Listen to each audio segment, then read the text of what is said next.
आप सभी का स्वागत है आज की इस वीडियो में, जिसमें हम अपने पेशेंट्स की ट्रांसफॉर्मेशन जर्नीज दिखाएंगे। तो ये हैं हमारे पहले पेशेंट जो हेयर फॉल की समस्या से जूझ रहे थे। तो आइए जानते हैं इनकी ट्रांसफॉर्मेशन जर्नी उन्हीं की जुबानी। लगभग 4 साल से मैं हेयर फॉल से परेशान हूँ और सोते हुए या फिर मतलब बालों में हाथ डालते हुए और पिलो पे और शैम्पू करते हुए ऐसे काफ़ी बाल झड़ रहे थे। मैं काफ़ी टाइम से सोच रहा था सर्जरी के बारे में, कराने के बारे में। तो फाइनली सर्जरी मैं करा चुका हूँ, हो चुकी है फाइनली मेरी, और अब मुझे रिजल्ट का वेट है। मेरा नाम पीयूष है, मैं बरेली का रहने वाला हूँ। लगभग 4 से 5 साल से मैं अपने बॉल्डनेस से परेशान हूँ। तो आज फाइनली मैं QST क्लिनिक आ चुका हूँ अपना हेयर ट्रांसप्लांट कराने। लगभग 4 साल से मैं हेयर फॉल से परेशान हूँ और सोते हुए या फिर मतलब बालों में हाथ डालते हुए और पिलो पे और शैम्पू करते हुए ऐसे काफ़ी बाल झड़ रहे थे। तो मैंने अपने पास में ही क्लिनिक से मतलब दवा ली थी बरेली से। तो जब तक मैंने दवा खाई थोड़ा बहुत आराम मिला, उसके बाद फिर से बाल ऐसे ही झड़ने लगे। और अभी कंडीशन ये है कि मतलब काफ़ी ज़्यादा हेयर फॉल हो चुका है। कभी बाहर हिल एरिया पे घूमने जाना होता है तो मतलब फ़ोटो वगैरह खिंचाने का मन नहीं होता है, क्योंकि काफ़ी बाल मतलब डीमोटिवेट और काफ़ी ज़्यादा बुरा लगता है। तो ज़्यादा पार्टी वगैरह में दोस्तों वगैरह के साथ भी काफ़ी मतलब ऐसा ही लगता है फ़ोटो ना खिंचाएं, और क्योंकि काफ़ी ज़्यादा बॉल्डनेस आ गया है तो इस चक्कर में अच्छा नहीं फील होता है और काफ़ी कॉन्फिडेंस लेवल काफ़ी डाउन हो गया है जब से हेयर फॉल होना शुरू हुआ है तब से। मैं लगभग 6 मंथ से प्लान कर रहा हूँ हेयर ट्रांसप्लांट का। और मैंने पहले एक यूट्यूबर था, उनकी मतलब मैं देख रहा था, ही चैनल देख रहा था कि हेयर ट्रांसप्लांट वगैरह रिजल्ट कैसे रहते हैं। फिर उसके बाद मैंने QST क्लिनिक का एक बार मतलब रील आई मेरे सामने, देखा मैंने, फिर खोल के देखी और भी रिजल्ट चेक करे। उसके बाद फिर मैं यहाँ विज़िट करने आया, तब मुझे मतलब फिर यहाँ भी मैंने रिज़ल्ट देखे लोगों के, बातचीत हुई मेरे लोगों से। उसके बाद फाइनली आज मैं हेयर ट्रांसप्लांट के लिए आया हूँ क्लिनिक पर। मेरा जब QST क्लिनिक की टीम से मेरी बात हुई थी तब उन्होंने मेरे फ़ोटो मांगे थे फ्रंट के, और उन्होंने लगभग 250-3,000 मुझे ग्राफ्स साइज़ किए थे, बताया था मुझे टीम ने। मैं क्लिनिक लगभग 12:30 बजे आ गया था। उसके बाद मेरी डॉक्यूमेंटेशन कंप्लीट हो चुका है और लोकल एनेस्थीसिया टेस्ट भी हो गया है। इससे इचिंग वगैरह या कोई एलर्जी तो नहीं है। सर्जरी को लेके बस यही है थोड़ा कि जब सर्जरी होगी तो पेन वगैरह होगा और कितने टाइम तक चलेगी सर्जरी, और बाकी क्लिनिक की साफ़ सफाई देख के तो अच्छा फील हो रहा है, काफ़ी ठीक लग रहा है। ये थी मेरी सर्जरी की जर्नी बिफोर, और इसके आगे जो भी सर्जरी के जो भी प्रोसेस रहेगा वो मैं आपके साथ आगे अपडेट देता रहूँगा, शेयर करता रहूँगा आप सभी के साथ।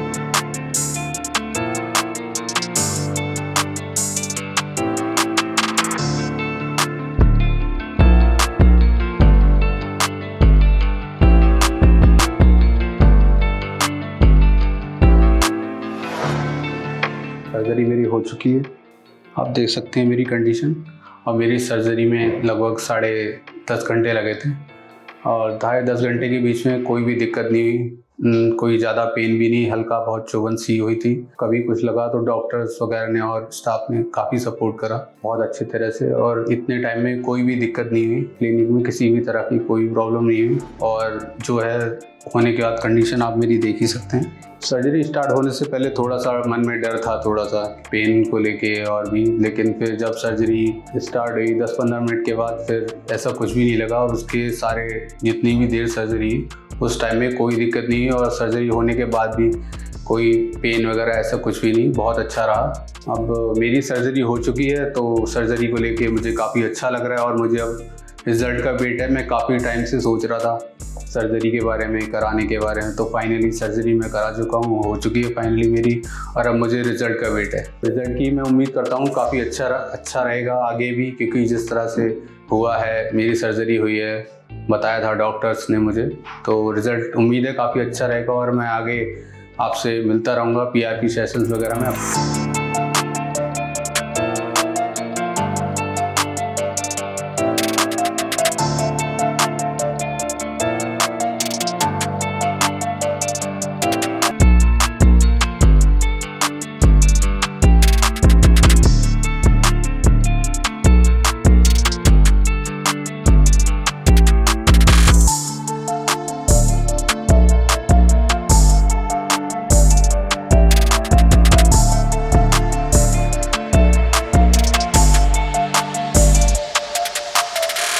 अभी आपने पिछले पेशेंट की ट्रांसफॉर्मेशन जर्नी देखी। आज के इस वीडियो में हम लेकर आए हैं एक स्पेशल रिपेयर केस। हमारे पेशेंट ने पहले भी बॉल्डनेस का सामना किया था और किसी अदर क्लिनिक से हेयर ट्रांसप्लांट करवाया था, लेकिन कुछ सालों बाद उन्हें दोबारा बॉल्डनेस के चैलेंजेस फेस करने पड़े। इस बार उन्होंने एक बार फिर से हेयर ट्रांसप्लांट चुना, लेकिन सही क्लिनिक और सही तकनीक ढूंढने में उन्होंने काफी समय निवेश किया। अपने सर्च के दौरान उन्होंने हमारे चैनल पर मल्टीपल रिपेयर केसेस देखे, जिनमें सिर्फ 365 दिन के नहीं बल्कि लॉन्ग टर्म रिजल्ट्स भी थे। यहां हमारी QHT टेक्निक को हमारे अनुभवी सर्जनों के माध्यम से निरंतरता के साथ परफॉर्म किया जाता है, जिससे लंबे समय तक और सफल परिणाम प्राप्त किए जाते हैं।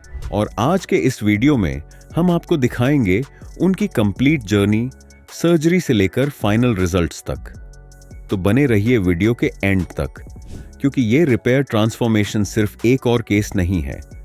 ये एक प्रूफ है कि जब आप सही सर्जन्स और राइट क्लिनिक चूज करते हैं तो बॉल्डनेस को दोबारा ट्रांसफॉर्म किया जा सकता है। अगर आप भी अपने पहले हेयर ट्रांसप्लांट के पुअर रिजल्ट से स्ट्रगल कर चुके हैं या फिर बॉल्डनेस के इश्यूज दोबारा फेस कर रहे हैं, तो अब देर मत कीजिए। हमारे एक्सपर्ट से अपनी पर्सनल कंसल्टेशन बुक कीजिए और अपना ट्रांसफॉर्मेशन जर्नी शुरू कीजिए। वीडियो पसंद आए तो इसे लाइक कीजिए, चैनल को सब्सक्राइब कीजिए और बेल आइकॉन प्रेस करना ना भूलिए, ताकि आपको हमारे अपकमिंग रिपेयर केसेस और रियल ट्रांसफॉर्मेशन स्टोरीज सबसे पहले मिल सकें। बिफोर सर्जरी आइए अब देखते हैं हमारे पेशेंट की बिफोर कंडीशन और समझते हैं हेयर ट्रांसप्लांट से पहले उनकी स्कैल्प कैसी दिखती थी। उनकी हेयरलाइन पूरी तरह रिसीड हो चुकी थी, फ्रंटल जोन भी डैमेज था और मिड स्कैल्प में नोटिसेबल थिनिंग थी। ये थिनिंग मेडिकेशंस और PRP सेशंस से इंप्रूव हो सकती थी, लेकिन क्राउन एरिया में भी थिनिंग थी जहां हाई डेंसिटी की जरूरत थी। इसी वजह से क्राउन पर ट्रांसप्लांट किया गया। बाकी स्कैल्प काफी हद तक हेल्दी हेयर से कवर थी। सबसे पॉजिटिव बात यह थी कि उनका डोनर एरिया स्ट्रॉन्ग और हेल्थी हेयर फॉलिकल्स से भरा हुआ था, जिसने इनके ट्रांसप्लांट को सक्सेसफुल बनाने में एक क्रूशियल रोल प्ले किया।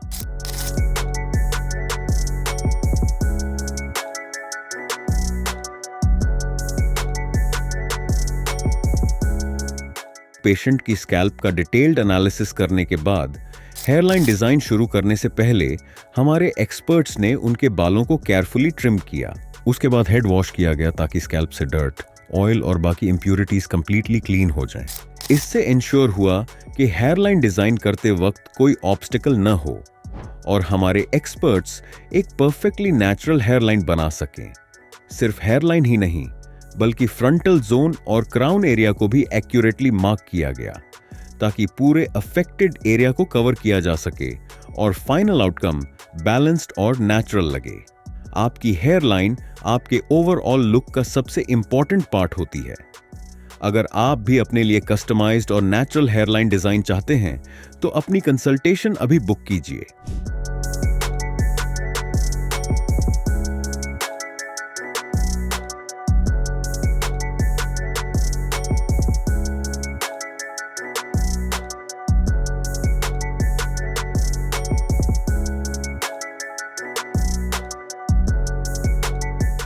अगला क्रूशियल स्टेप था स्कैल्प पर स्लिट्स क्रिएट करना। हमारे एक्सपर्ट्स ने अटमोस्ट प्रिसीजन के साथ स्लिट्स बनाए ताकि हर ग्राफ्ट को प्राकृतिक एंगल और डायरेक्शन मिल सके।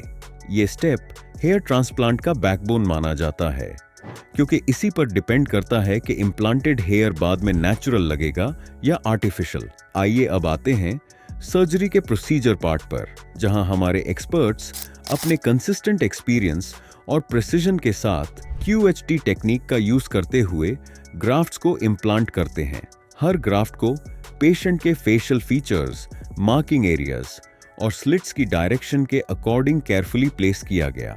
सबसे पहले हेयरलाइन जोन में सिंगल और थिन हेयर फॉलिकल्स को जिग-जैग पैटर्न में इम्प्लांट किया गया।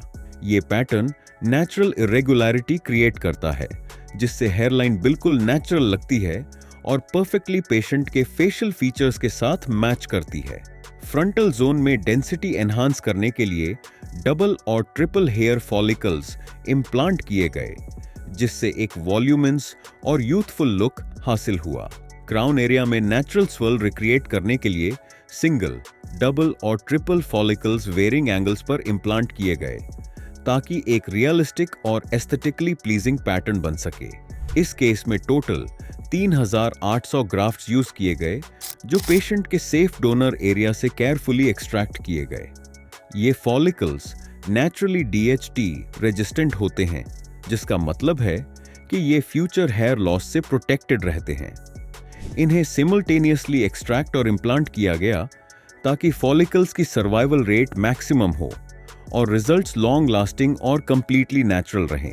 हर सक्सेसफुल ट्रांसप्लांट का सीक्रेट होता है करेक्ट टेक्निक और प्रिसाइज प्लानिंग। अगर आप भी अपने लिए कस्टमाइज्ड, नेचुरल और लॉन्ग लास्टिंग रिजल्ट्स चाहते हैं तो हमारे एक्सपर्ट से अपनी कंसल्टेशन अभी बुक कीजिए। और हाँ, अगर आपको ये डिटेलिंग पसंद आई हो तो वीडियो को लाइक करें, चैनल को सब्सक्राइब करें और बेल आइकॉन प्रेस करना ना भूलिए, ताकि आपको हमारे अपकमिंग रियल ट्रांसफॉर्मेशन के अपडेट्स सबसे पहले मिल सकें। मेरा नाम आफ्ताब मलिक है, एज मेरी 31 साल है और मेरे ट्रांसप्लांट को 2 महीने हो चुके हैं। आज मेरी सेकंड PRP है। QHT क्लिनिक हरिद्वार पे अपनी सेकंड PRP कराने के लिए आया। बेसिकली 2 महीने हो गए सर्जरी को। अभी तो मेरी शेडिंग फेज ही चल रही है। पहले बहुत ज़्यादा शेडिंग हो रही थी, अब फिलहाल पिछले 15 दिन से कम है और रिकवरी भी बड़ी फास्ट रेट में हो रही है। अब मेरा डोनर एरिया पूरी तरह से हील हो चुका है और अभी तक मुझे भी कोई मेजर साइड इफ़ेक्ट नहीं आए हैं और बढ़िया तरह से रिकवरी हो रही है। बेसिकली ये जो मेरा डिसीज़न था QHT क्लिनिक, इससे पहले मैंने काफ़ी बड़े बड़े सेंटर्स पे डिटेल्स मालूम करी, लेकिन वहाँ वो सेटिस्फेक्शन नहीं मिला, ना ही वो संतोषजनक जवाब मिला जो मुझे QHT क्लिनिक पे आके यहाँ पे स्टाफ, डॉक्टर्स मतलब कि वो अच्छे से सेटिस्फाई कर पाए और मेरा डिसीज़न बेहतरीन रहा यहाँ पे। देखिए, बालों का होना का मतलब है कि कॉन्फिडेंस अपना दोबारा से पा लेना, क्योंकि क्या है कि जब बाल नहीं होते आदमी कहीं ना कहीं जाता है, उसका कॉन्फिडेंस लेवल गिर जाता है।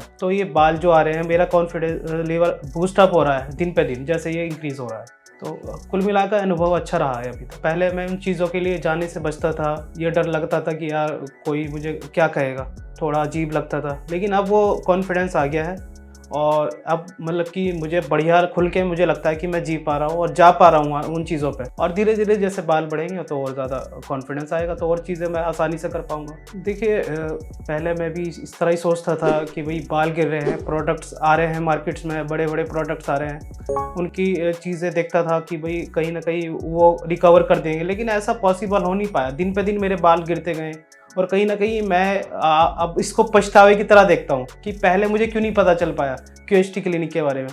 क्योंकि बहुत सारी और एक चीज़ और जो मैं पर्सनली इसमें ऐड करना चाहता हूँ कि मैंने बहुत सारी चीज़ें देखी, कहीं और रेट में और सर्विस में ज़मीन आसमान का अंतर है। मैंने दिल्ली, नोएडा वहाँ देखा और फिर यहाँ पे अप्लाई किया और पता किया, तो यहाँ में और उसमें रेट में बहुत अंतर है। और सबसे बड़ी चीज़, स्टाफ, डॉक्टर बड़े कोऑपरेटिव है और जो ये प्रोसीजर होता है हमारा, मैं ये सोचता था कि बड़ा पेनफुल है, बड़ा दर्द वाला प्रोसीजर है, बड़ा मुश्किल है, लेकिन ऐसा कुछ नहीं है।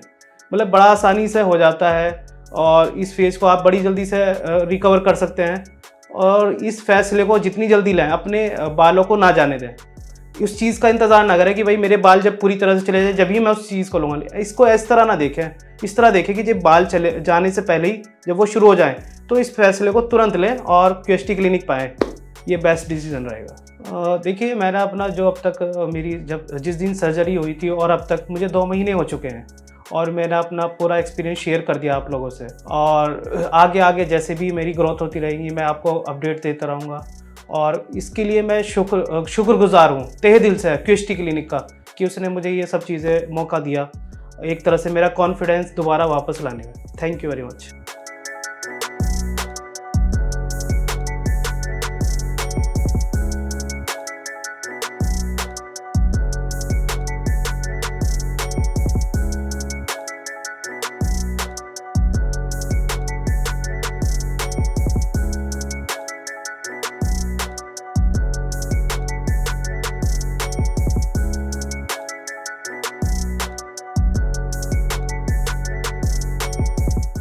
मेरा नाम मोहम्मद आफ्ताब मलिक है, मेरी उम्र 31 साल है और मेरे ट्रांसप्लांट को 3 महीने हो चुके हैं और आज मेरी तीसरी पीआरपी है, जिसके लिए आज मैं क्यूएसटी क्लिनिक हरिद्वार आया हूँ। मेरे बालों की जो मैंने हेयर ट्रांसप्लांट हुई थी उसकी शेडिंग फेज 2 से 2.5 महीने रही और अब मेरे हेयर ट्रांसप्लांट को 3 महीने पूरे हो गए, तो अब रिकवरी फेज़ में है। देखिए, बदलाव की बात तो यह है कि बेसिकली बालों का होना बहुत बड़ी पॉजिटिविटी है एक आदमी के लिए, और हम इसको एक तरह से लाइटली लेते हैं हिंदुस्तानी लोग कि भाई गंजापन है, कोई नहीं ऐसी, लेकिन ये कहीं ना कहीं हमारे करियर पे, हमारी रोज़मर्रा की लाइफ पे इफ़ेक्ट डालता है। उसको हमें देखते हुए इसको पहले से पहले इसका कदम उठा लेना चाहिए, जो कि मैंने जो स्टेप उठाया क्यूएसटी क्लिनिक में, मेरे लिए बहुत बेहतरीन परफेक्ट रहा मेरे लिए। देखिए, रही पीआरपी की बात, ये मेरी तीसरी पीआरपी है और मेरा पीआरपी का अनुभव बहुत अच्छा रहा। और इसमें आपकी बॉडी से ही ब्लड लिया जाता है। जो एक पीआरपी जो प्रोसेस होता है कोई पेनफुल नहीं होता, बहुत अच्छा प्रोसेस होता है। इसमें बढ़िया रिग्रोथ होती है बालों की और बढ़िया प्रोसेस होता है। ठीक है, देखिए जो 3 महीने की ग्रोथ है वो देखिए, और जो मेरे ट्रांसप्लांट से पहले के पिक्स है, वीडियो है, वो देखिए। उन दोनों में आपको अंतर दिख जाएगा और आने वाले टाइम में ये ग्रोथ होगी तो और भी अच्छा रिजल्ट का वो करते हैं। और जैसे कि आप देख सकते हैं मेरे जो फ्रंटल पे है और इस पे है, बीच में है, ये मेरे 3800 ग्राफ्ट लगे थे मुझे, और आगे भी और बीच में भी, दोनों तरफ 3800 ग्राफ्ट का वो हुआ था पूरा, और अच्छा रिजल्ट रहा कुल मिला के। और आने वाली जब मैं पीआरपी कराऊंगा तो वो भी आपसे शेयर करेंगे हम अपनी पिक्चर्स, और वो एक्सपीरियंस कैसा रहेगा, कैसा रिजल्ट रहेगा, वो भी हम आपसे शेयर करेंगे। और क्यूएसटी क्लिनिक का दोबारा से धन्यवाद, थैंक यू।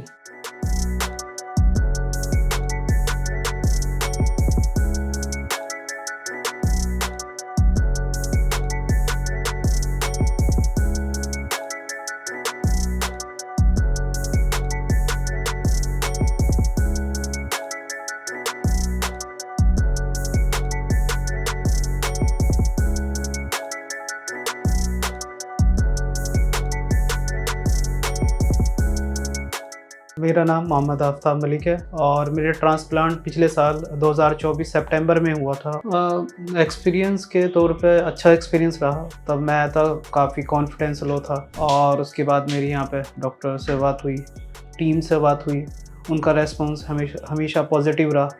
और कुछ भी समस्या आती है मैं व्हाट्सएप के ज़रिए या कॉल के ज़रिए उनसे मालूम करता हूँ, तो उसका समाधान तुरंत होता है। और प्री ट्रांसप्लांट प्रोसीजर वगैरह मुझे सब अच्छे से बता दिया गया था, और वो एक दिन पहले सब चीज़ें जैसे हेयर लाइन वगैरह उन्होंने सब अच्छे से समझाई, सब रजामंदी, मतलब कि मेरे कंसेंट से ही हुआ सब चीज़ें। उन्होंने सब चीज़ें दिखा के बताई अच्छे से, सब प्रोसीजर जो भी था वो सब चीज़ें समझाई। और मुझे एक दिन पहले उन्होंने ब्लड सैंपल्स वगैरह कलेक्शन किए थे, और उसके बाद नेक्स्ट डे अर्ली मॉर्निंग 7 और 8 o'clock के अराउंड उन्होंने बुला के, फिर वो 10 से 12 घंटे का पूरा प्रोसीजर रहा और पूरा पेनलेस रहा, मतलब कि कोई भी समस्या नहीं आई। बीच बीच में वो मुझे सब चीज़ें पूछते रहे और बीच बीच में सब चीज़ें, ओवरऑल एक्सपीरियंस बढ़िया रहा। और पीआरपी मेरी पहले भी 2 हो चुकी है, तो वो मतलब कि वो सैंपल्स लेते हैं 20 ml के अराउंड लेते हैं ब्लड का, और उसमें प्लाज्मा इंजेक्ट किया जाता है आपके हेड में। शुरुआत में थोड़ा बहुत पेन होता है, देखिए कोई चीज़ अंदर जाती है तो, फिर उसके बाद लेकिन वो इतना ज़्यादा पेनफुल नहीं होता, काफ़ी स्मूथली हो जाता है। और स्टाफ भी काफ़ी कोऑपरेटिव है, बड़ा अच्छे से वो काम करते हैं, और बीच बीच में पूछते रहते हैं और बढ़िया रहता है। पीआरपी को लेके भ्रम रहता है कि बहुत ज़्यादा पेनफुल होता है प्रोसीजर, लेकिन ऐसा कुछ नहीं है, मतलब कि कुल मिला के बढ़िया एक्सपीरियंस रहता है, बढ़िया चीज़ है। पीआरपी के बहुत सारे बेनिफिट्स है, और पहला तो बेनिफिट्स यही है कि जो हमने ट्रांसप्लांट कराया उसके लिए बेनिफिट है। दूसरा सबसे पॉजिटिव चीज़ क्या है, जो हमारे पहले से बाल हैं जैसे वीक हो गए हैं, जो पहले ही हेयर फॉल चल रहा है, तो उसको भी वो रिवर्स करता है और नई बालों को ग्रोथ करने में मदद करता है। तो पीआरपी इज़ बेस्ट। हाँ बिल्कुल, बेशक ट्रांसप्लांट कराने से पहले, मतलब कि जो मेरा हेयर फॉल शेड था, तरह से उसको मान लीजिए आप, वो जो पूरा पीरियड चला था हेयर फॉल का, और पूरी तरह से जो कॉन्फिडेंस लेवल था पूरी तरह से गिर गया था।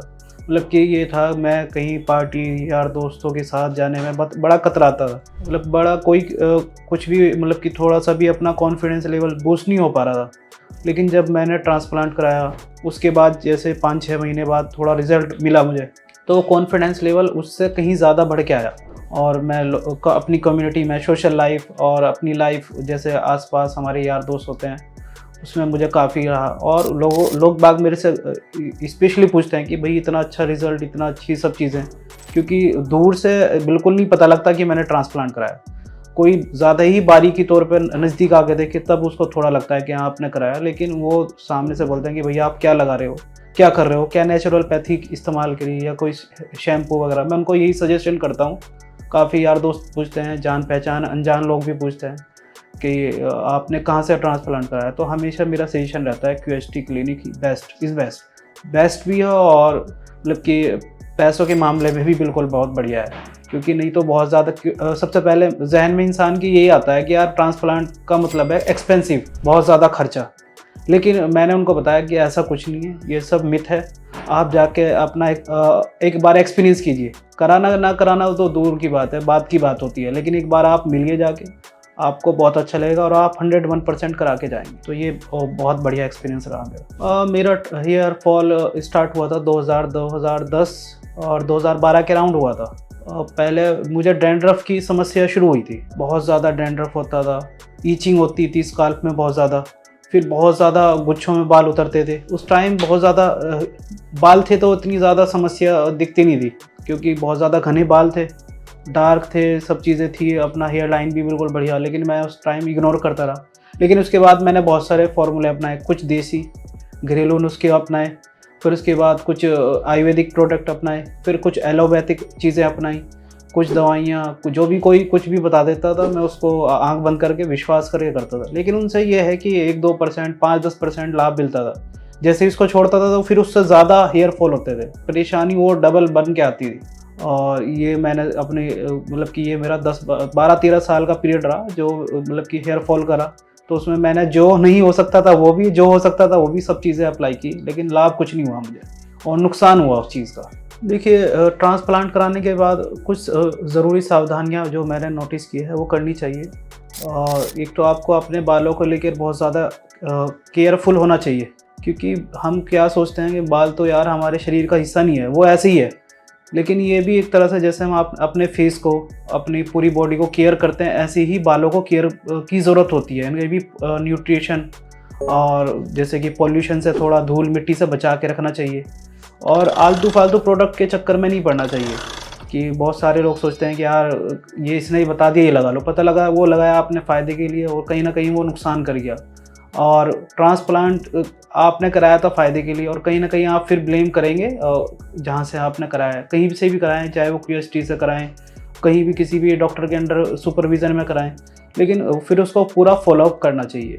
और आप जितना लंबा केयर करेंगे बालों की, उतना ज़्यादा आपके बाल चलेंगे, क्योंकि ये भी एक हमारी लाइफ का और पूरे शरीर का एक हिस्सा है, तो जाहिर सी बात है इसको भी केयर की ज़रूरत होती है। ट्रांसप्लांट के बाद कुछ सावधानियाँ होती हैं। तो आपको सीधा लेटना होता है, क्योंकि वो इसलिए बोलते हैं क्योंकि लोकल एनेस्थीसिया का इस्तेमाल होता है। अगर आप ज़्यादा झुककर मोबाइल चलाएंगे या बैठे रहेंगे तो क्या होता है कि वो फोरहेड पे आपकी स्वेलिंग होना शुरू हो जाती है, आइज़ पर जाती है, वो कहीं ना कहीं कॉम्प्लिकेशन का कारण बन जाती है, और फिर सर में दर्द होने लगता है, चक्कर। और देखिए क्या होता है कि सर्जरी होती है, जाहिर सी बात है, तो सर्जरी में हमें बहुत सारे प्रिकॉशंस लेने पड़ते हैं। लेकिन मेरी मेजर प्रिकॉशंस इसमें यही है, एक तो आप नॉन वेज ज़्यादा ना खाएं ना, जाहिर सी बात है, नॉर्मल फूड लें, और जहाँ आपका ट्रांसप्लांट एरिया है उसको हाइड्रेटेड रखें। ये सबसे मेजर वो है आपका जो उसको करना है आपको। और मतलब कि ज़्यादा झुक कर काम ना करें, 1-2 दिन का रेस्ट रहता है, और पेन किलर वगैरह की ज़रूरत नहीं पड़ती। अपना हाइड्रेटेड रहे बॉडी पूरी तरह से, और फुल रेस्ट रखें, धूल मिट्टी धुएं से बच के रहें। ये सब चीज़ें इसमें प्रिकॉशंस है। बाकी ऐसा आपको जो दवाइयाँ दी हैं उसको अपना कीजिए, तो बाकी सब चीज़ें सही रहती हैं। हाँ, जब OT में शिफ्ट किया गया, काफ़ी मतलब कि काफ़ी फैमिलियर माहौल था। इस तरह का नहीं था कि भाई बहुत ज़्यादा घबराहट, और वो काफ़ी कोऑपरेटिव माहौल था। डॉक्टर्स का, स्टाफ का, वो बहुत ज़्यादा मतलब कि सपोर्टिव थे। क्योंकि इंसान जब कोई भी छोटी ऑपरेशन हो, बड़ा हो, तो उसमें घबरा जाता है कि क्या होगा, कैसे होगा। लेकिन उन्होंने मतलब कि इतनी प्यार से, इतने अच्छे से हैंडल किया, तो पता ही नहीं चला वो 10-12 घंटे कब बीत गए। ये मैं रियलिटी बता रहा हूँ, अपना पर्सनल एक्सपीरियंस है, बहुत ही शानदार रहा। और मैं लोगों को भी रिकमेंड करता हूँ कि अगर किसी को भी अपनी हेयर को लेकर कोई इशू है तो प्लीज़ विजिट QST, मस्ट। एक बार तो ज़रूर मेरे कहने से करें। और जो भी आपका डिसीजन है वो लीजिए। और जो डोनर एरिया था मेरा बैक था, और ये डोनर एरिया है मेरा। शुरुआत में देखिए 1-2 दिन तो लगता है कि आपके पीछे से कुछ लिया गया है, क्योंकि स्वेलिंग आ जाती है हल्की फुल्की, लेकिन वो एक शेडिंग फेज़ भी होता है, जाहिर सी बात है। शुरुआत में वो 2-3 महीने का रहता है, बाल नए आते हैं, पुराने जाते हैं, कुछ बाल अपनी ग्रोथ करते हैं, कुछ जो कमज़ोर है वो निकल जाते हैं, और वो होने के बाद जब आपके बाल ग्रोथ करते हैं वो बड़े फास्ट रिकवर करते हैं। और ये मुझे सब चीज़ें पहले से ही हेयर लाइन के बारे में सब चीज़ें डिस्कस की गई थी, मेरी कंसेंट लिया गया था, रजामंदी ली गई थी, और आज मैं अपना PRP कराना है। और आगे के लिए थैंक यू, और अगली बार मिलते हैं। Thank you very much.